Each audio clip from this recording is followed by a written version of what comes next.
Warahmatullahi wabarakatuh. Waalaikumsalam warahmatullahi wabarakatuh, Bis- Kakak. Bismillahirrahmanirrahim, Ibu. Terima kasih atas waktu yang telah diberikan dan kesempatan yang telah Ibu berikan untuk Elsie datang ke rumah Ibu. Oh ya, maaf sebelumnya Ibu. Perkenalkan, nama saya Elsie Rahmadani dari Pendidikan Luar Biasa Fakultas Ilmu Pendidikan Universitas Negeri Padang. Di kesempatan kali ini, maksud dan tujuan Elsie datang ke rumah Ibu ingin mewawancarai salah satu anak Ibu yang memiliki prestasi di bidang boce. Dan tujuan Elsie mewawancarai Ibu juga terkait dengan penelitian Elsie mengenai peran guru dalam meningkatkan prestasi anak tunagrahita dalam bidang boce. Apakah Ibu bersedia untuk Elsie wawancarai, Ibu?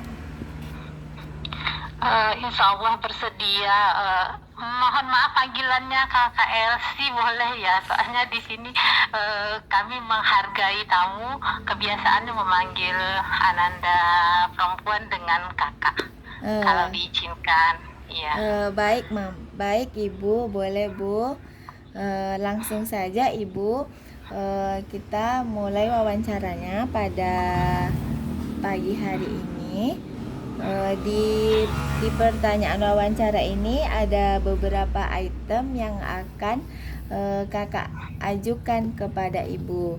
Yang pertama, apakah Ibu ikut bertanggung jawab dalam mengembangkan keahlian di bidang boce? Sangat ikut dan sangat bertanggung jawab dalam kegiatan anak Kak, karena sebagai ibu, sebagai orang tua, kami berpikiran bahwa kerjasama dalam mendidik anak berkebutuhan khusus akan memberikan hasil yang lebih baik. Kalau orang tua menyerahkan 100% kepada guru, mungkin guru tidak hafal karakter spesifik dari anak kami, jadi hasil yang didapat tidak maksimal. Jadi kami sebagai orang tua memutuskan bahwa kami adalah tim kerja dari guru untuk membimbing, membina anak kami dalam kegiatan olahraga boce yang diikutinya ini. Baik, Ibu. Pertanyaan berikutnya, apakah Ibu membantu guru mendisiplinkan anak dalam melaksanakan latihan secara teratur di bidang boce? Sebagai orang tua, kami meluangkan waktu yang kalau dikatakan terlalu banyak juga tidak, tapi meluangkan waktu yang cukup banyak untuk mengembangkan bakat anak di bidang boce ini. Karena kami berharap anak tunagrahita tidak banyak mempunyai kemampuan khusus di bidang disiplin ilmu lainnya. Jadi boce ini salah satu cara anak tunagrahita untuk mengapresiasikan dirinya, membangun percaya dirinya untuk lebih mandiri, lebih terampil dan punya prestasi. Jadi kami sebagai orang tua terlibat sangat melatih anak itu di luar jam belajar di sekolah. Orang tua di rumah juga meluangkan waktu untuk melatih anaknya. Itu yang kami orang tua lakukan, Kakak Elsie. Terima kasih, Ibu. Baik, ke pertanyaan berikutnya. Bagaimana Ibu memotivasi anak untuk ulang lagi, Ibu. Bagaimana Ibu memotivasi anak untuk melatih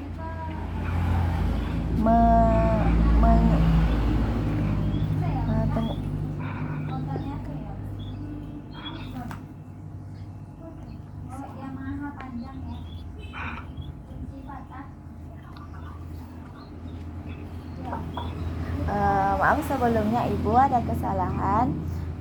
Baik, diulangi lagi. Bagaimana Ibu memotivasi anak untuk lebih meningkatkan prestasinya? Oh, ini kakak, sebenarnya sederhana saja.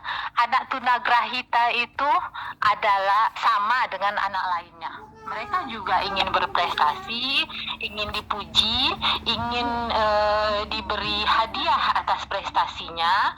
Jadi kami orang tua memakai segala macam cara, seluruh media untuk menyemangati anak. Nah, zaman sekarang di era kemajuan teknologi yang luar biasa ini, orang tua sebenarnya terbantu sangat atau dimudahkan oleh teknologi, oleh visual, oleh perkembangan media yang luar biasa ini. Jadi misalnya kalau ada lomba di televisi dan kemudian pemenangnya mendapat trofi, mendapat hadiah, ditepuki oleh penonton, kami orang tua akan menarik tangan anak dan mengatakan, ayo lihat itu, abang itu dapat hadiah karena dia berprestasi, ayo kamu juga bisa, yuk kita latihan. Nah, sebagai anak yang standar menurut kami orang tua sebenarnya sama. Anak-anak itu juga kepengen dihargai, ingin diapresiasi, ingin terlihat lebih. Nah, kalau dilihatkan contoh yang kira-kira mereka bisa tiru juga, mereka akan bersemangat. Walaupun sulit, tapi kita orang tua yang memilih kata-kata untuk menyemangati. Ayo nak, ayo bisa. Tapi kita harus latihan dulu. Untuk jadi juara, kita harus latihan dulu. Kita harus bekerja keras, kita harus berlatih, kita harus bersemangat, tidak menyerah. Insya Allah kamu akan jadi pemenang. Nah, kata-kata itu kemudian juga ada ini, orang tua juga harus berani rugi sedikit. Kadang-kadang dia kepengen minta sesuatu, seperti misalnya minta topi atau minta makan di luar. Anak-anak sekarang kan suka makan ayam ayam tepung misalnya yang bermerek. Nah, kita akan bilang nanti kalau kamu habis latihan atau kamu sudah siap bertanding, ibu akan bawa kamu makan di sana atau ibu akan belikan apa yang kamu minta. Nah, anak-anak akan bersemangat mengejar cita-citanya, mengejar reward yang kita janjikan, tapi ya tidak terlalu mahal-mahal, yang sesuai kemampuan orang tua. Nah, anak-anak akan bersemangat. Kemudian dia bilang, ya aku latihan, aku mau, nanti aku mau beli topi. Nah, gitulah kira-kira orang tua memakai trik-trik sederhana untuk mengarahkan, membujuk atau sedikit memaksa anaknya, memaksa dalam tanda petik, memaksa yang tidak menyakitkan, dalam konotasi kita menarik semangatnya supaya dia bisa berprestasi seperti orang yang dilihatnya baik di media internet atau di televisi, supaya dia juga seperti itu nanti. Nah, itulah yang orang tua biasa lakukan. Dan anak-anak sebenarnya sama, anak tunagrahita atau anak kondisi umum lainnya juga suka dipuji, suka dihargai, suka diberi hadiah. Dan itu trik yang kami orang tua lakukan untuk menyemangati anak-anak. Begitu, kakak. Baik Ibu, pertanyaan berikutnya, bagaimana Ibu mengenali kelemahan atau keunggulan yang dimiliki anak? Baik, kalau kelemahan sebenarnya simpel saja. Anak kalau tidak suka atau tidak mampu melakukan sesuatu, mereka akan diam. Kadang-kadang mereka marah, kadang-kadang mereka melihat kita dengan putus asa, seolah-olah berkata, ibu jangan paksa aku tidak bisa begini, misalnya begitu. Kalau mereka suka atau mereka bisa, biasanya mereka akan mengekspresikan dengan tersenyum, bertepuk tangan atau melompat-lompat.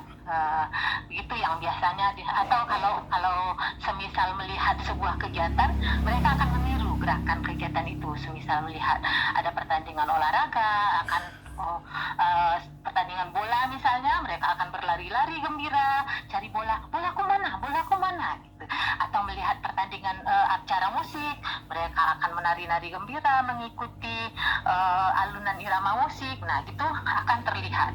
Nah, biasanya kami sebagai orang tua tidak memaksakan atau tidak memberi tekanan di poin-poin yang mereka tidak suka, tapi kami orang tua lebih memupuk anak ke arah yang mereka suka saja, karena sebagai anak tunagrahita kita memahami bahwa kekuatan mereka terbatas, kemauan mereka terbatas, dan cara apresiasi mereka juga terbatas. Jadi kami membebaskan dia memilih atau menetapkan pilihannya pada 1, 2, 3 poin yang dia sukai saja, dan tidak menekan dia untuk melakukan hal yang tidak dia sukai. Gitu kira-kira, Kakak. Baik Ibu, pertanyaan berikutnya. Bagaimana cara Ibu memberikan layanan latihan yang nyaman dan aman bagi anak? Ini Ibu boleh menjelaskankah bahwa Ibu juga bekerja, Kakak Elji? Boleh Ibu. Ya. Sebagai seorang ibu yang bekerja, sebenarnya waktu Ibu juga tidak terlalu banyak, tapi karena kantor mengizinkan kami membawa putra berkebutuhan khusus kami ke sekolah dan ke kantor. Nah, sepulang sekolah, anak ini akan ada bersama ibunya sampai jam pulang kerja. Nah, sebagai ibu, saya tidak membuang waktu membiarkan anak cuman bermain gadget, cuman tertawa-tawa atau bernyanyi-nyanyi dari pagi sampai sore, atau dari pulang sekolah sampai sore, atau cuman tertidur.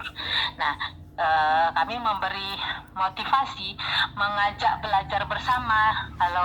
Kalau ada temannya di kantor itu yang sepantaran, biasanya mereka akan menyanyi bersama, ngobrol, atau mewarna gambar berdua, bertiga. Nah, kalau tidak ada teman, mereka akan diberi pekerjaan khusus yang kira-kira anaknya nyaman, kira-kira anaknya senang. Misalnya orang tua sambil bekerja ajak ngobrol anaknya, atau ajak bernyanyi, atau ajak tebak-tebakan, atau menceritakan sesuatu sebenarnya ilmu, tapi tidak terkesan ilmu. Misalnya kita menceritakan tentang prestasi seorang atlet hebat. Nah, ayo dek, tengok ini. Nah, kamu lihat ya, ini ada pemain sepak bola yang keren. Nah, seperti anak laki-laki dimanapun di dunia ini, anak ini juga suka pertandingan bola. Nah, ibu harus belajar 1-2 karakter pemain bola yang kira-kira difavoritkan anak. Nah, misalnya dia suka pemain bola Ozil misalnya, atau Ronaldo, atau siapapun. Nah, ibu akan menceritakan, nah ini loh, om itu pinter banget main bola, tapi kamu kalau ingin sehebat om ini, kamu harus berlatih juga. Nah, gitu kira-kira. Atau lain kali kita menceritakan tentang kejadian alam, hujan. Misalnya waktu itu sedang petir, kira-kira akan turun hujan.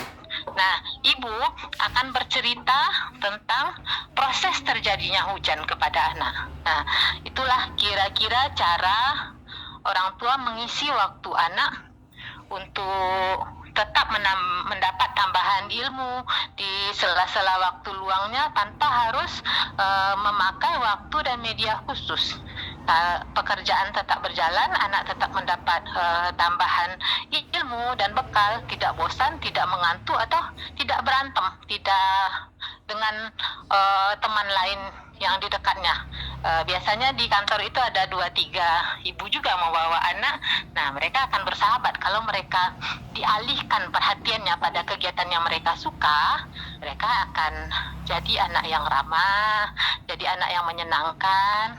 Kapan mereka punya waktu, mereka ngobrol, mereka belajar. Kapan mereka lelah, mereka istirahat, tidur. Gitu saja kira-kira, Kakak. terima kasih Ibu. Baik, ke pertanyaan berikutnya. Apa saja strategi Ibu untuk meningkatkan kemampuan anak di bidang boce? Yang pertama, kalau strateginya pasti berlatih. Berlatih lebih banyak, meluangkan waktu, karena kami tinggal di desa ini, kakak. Jadi kita punya halaman di rumah yang bisa dipakai untuk berlatih boce, walaupun dengan kondisi terbatas ya, bukan seperti lapangan yang di sekolah atau lapangan standar lomba, tapi orang tua meluangkan waktunya melatih anaknya. Dan kami bersusah payah juga menabung membeli bola itu sendiri. Kepada gurunya bertanya, ibu guru di mana kami bisa beli bola supaya dia juga bisa berlatih di rumah. Kalau mengandalkan waktu latih di sekolah saja, kita memakai waktu terbatas. Sementara kalau anak dilatih di rumah juga, mereka akan berlatih lebih durasi waktunya lebih lama. Kadang-kadang suasana hatinya juga lebih nyaman. Juga mereka tidak rebutan bola seperti kalau di sekolah dengan teman-temannya bergantian. Kira-kira di durasi jam 1 jam misalnya, mereka akan berlatih lebih sedikit. Nah, kalau di rumah karena bolanya kita sediakan, mereka akan berlatih lebih semangat. Dan untuk semangatnya, biasanya kita juga mengajak tetangga, teman-teman sekitar untuk menemani. Mau ikut berlatih kah, atau menyemangati saja, tepuk tangan, berteriak-teriak menyemangati saja, kira-kira begitu. Dan untuk penonton itu juga nanti ada hadiahnya. Ada hadiah, kadang-kadang disediakan kue kecil, disediakan teh es misalnya, biar teman-temannya semangat menemani. Nah, gitulah trik-trik orang tua untuk menyemangati anak, melibatkan lingkungannya untuk membuat anak mau berlatih lebih baik dari kalau hanya mengandalkan pendampingan guru di sekolah gitu, Kakak Elsie. Baik Ibu, pertanyaan berikutnya. Apakah Ibu membantu guru untuk mengevaluasi keterampilan yang dimiliki oleh anak di bidang boce? Maaf, bisa diulang Kakak? Kurang konek Ibu, agak panjang pertanyaannya Kakak. Ya, baik Ibu.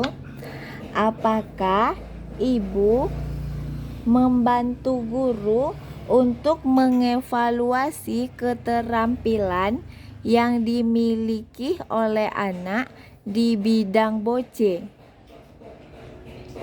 Oh iya, insya Allah iya Kak, karena Ibu berpikir kalau kita cuman berlatih tanpa ada standarnya, acuannya yang sudah benar atau yang masih salahnya, atau standar target yang kita kejar kita tidak tahu, mungkin kemajuan dari latihan itu akan cuma begitu-begitu saja. Seperti latihan jalan kaki, ya jalan tapi tidak tahu tujuannya, tanpa misalnya tidak menghitung mengukur nadi misalnya. Nah, itu yang biasanya Ibu meluangkan waktu sambil jemput anak sekolah, Ibu meluangkan waktu bertanya kepada gurunya, agak sejenak, Bu Guru, nanti kita latihkan apa, atau tadi pelajarannya apa, nanti saya tambah apa di rumah. Nah, begitu biasanya. Dan sebahagian besar guru-guru juga tertarik dengan orang tua yang meluangkan waktunya menambah pelajaran anaknya di rumah. Kadang-kadang gurunya juga malah bilang begini, oh Ibu mau nambah latihan di rumah? Ya Bu, saya nanti sore tidak banyak kegiatan, nanti kita latihan di rumah. Oh ya, terima kasih, gurunya sudah dibantu pekerjaan kami. Guru juga akhirnya kami jadi bersahabat dengan gurunya karena kita menambah ajaran yang diberikan guru di sekolah dengan latihan di rumah. Dan secara keilmuan, yang mengetahui teori atau standar benar salahnya pertandingan atau latihan boce adalah ibu guru dan bapak yang di sekolah kan. Jadi belajarlah kami orang tua kepada guru cara mendampingi anak ini supaya trik-triknya Nah, atau misalnya kita tanya, nanti kalau dia mau bertanding, dia akan bertanding dengan siapa? Kekuatan lawan tandingnya seperti apa? Nah, sebagai manusia umumnya, orang tua pasti ingin yang terbaik untuk anaknya. Kalau seorang anak dimajukan pada sebuah lomba, orang tua menang, setidaknya pemenang kedua atau ketiga, kalau tidak juara satu kan kakak. Nah, itu yang kami lakukan, evaluasi selalu prestasi anak ini. Kadang-kadang kami juga tanya, Bu, ini prestasinya seperti apa sekarang? Apakah ada referensi yang bisa kami pelajari supaya kami bisa menambah ilmu? Nah, gurunya biasanya akan memberikan masukan, akan memberikan saran. Itu biasanya yang kerjasama yang kami orang tua lakukan dengan guru, karena kami sangat meyakini bahwa kepedulian orang tua terhadap pendampingan anaknya akan memberikan hasil maksimal pada prestasi anaknya. Itu kan. Baik Ibu, pertanyaan berikutnya, apakah guru memberikan layanan latihan yang nyaman dan aman selama latihan boce bagi anak? Sepanjang yang kami orang tua lihat, guru sudah memberikan layanan yang aman dan nyaman untuk anaknya. Juga pada kemungkinan terjadinya kecelakaan saat latihan seperti jatuh, luka atau apa, guru insya Allah sudah sangat siap untuk seluruh kemungkinan, seluruh kondisi, fasilitasinya, baik pengobatan, baik support, baik penghargaan emosionalnya, insya Allah sudah keren Kak. Baik Ibu, pertanyaan berikutnya, apa saja strategi atau metode yang Ibu ketahui yang digunakan guru untuk meningkatkan kemampuan anak di bidang boce? Strateginya ya Kak? Iya Ibu. Sebenarnya lebih kepada kesabaran, konsentrasi, fokus. Itu yang biasanya guru ingatkan kepada kami orang tua, Bu, tolong diingatkan anaknya karena kadang-kadang kurang konsentrasi. Jadi kalau latihan suka melihat temannya atau tertawa-tawa melihat temannya, lupa berlatih sendiri.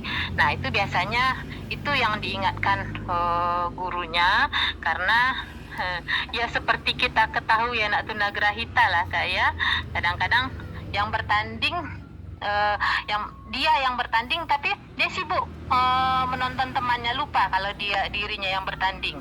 Jadi guru selalu mengingatkan supaya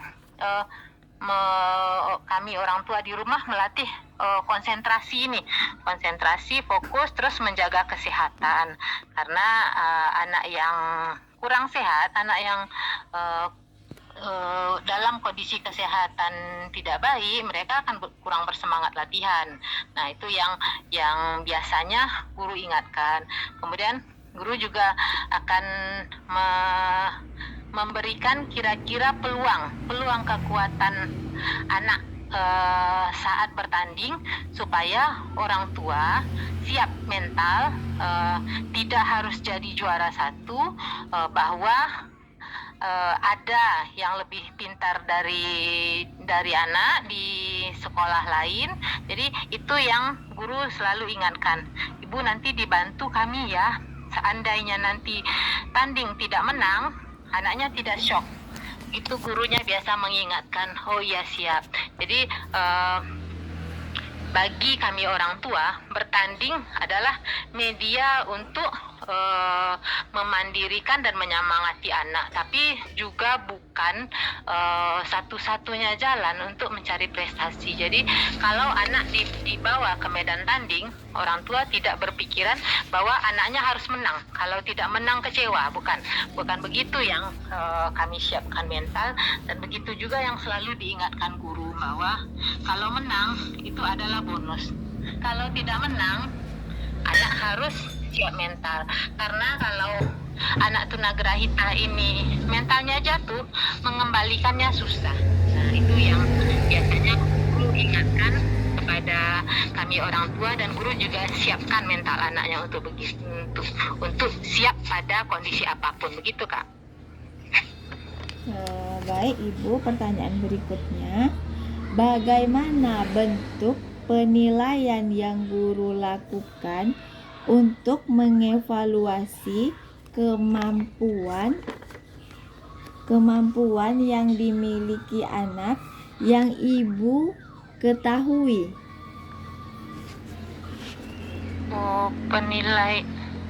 Itu yang mungkin sebagai orang tua kami cuman mendapatkan penilaian dari gurunya, Bu, sekarang sudah ada kemajuan, tolong ditambah ke arah ini ya. Begitu biasanya guru. Kami tidak kadang-kadang juga tidak menyimak terlalu teknis bahasanya guru, karena guru punya penilaian sendiri, punya bahan ajar sendiri yang sebagai ibu bekerja kami tidak meminta bahan sampai sejauh itu Kak. Tapi guru biasanya memberikan dengan bahasa sederhana, mengatakan bahwa sekarang sudah ada kemajuan anaknya, jadi ibu tolong tambah latihan.